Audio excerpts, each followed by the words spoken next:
In Jennifer Eaton's Principles of Engineering class at Petaluma High School, students have been working on various projects throughout the year.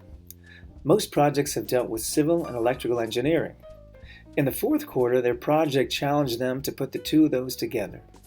They were required to build a robot that satisfied two given conditions. The robot was required to travel autonomously about 15 feet, whereupon it would stop automatically and then fire ping pong balls into one of three boxes.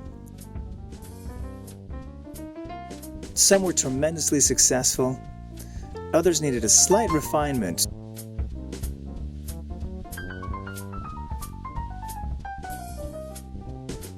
Although success was based on fun as much as achievement.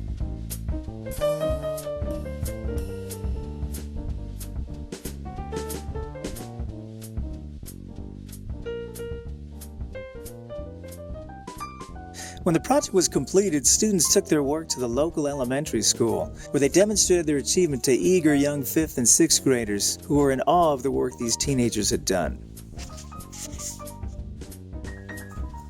Teacher Jennifer Eaton.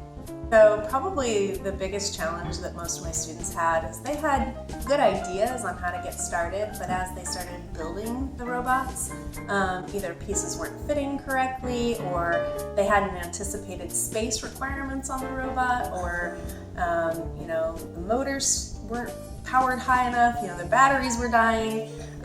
Probably those details that go into designing a product. A few of my students reflected that was the biggest learning for them, was just how many details you have to manage through when you're designing a product. I think two of my students said it best. It can be very frustrating because things always go wrong and you really have to be creative and try to work through it. But it's worth it when everything finally works together and you see your robot in action.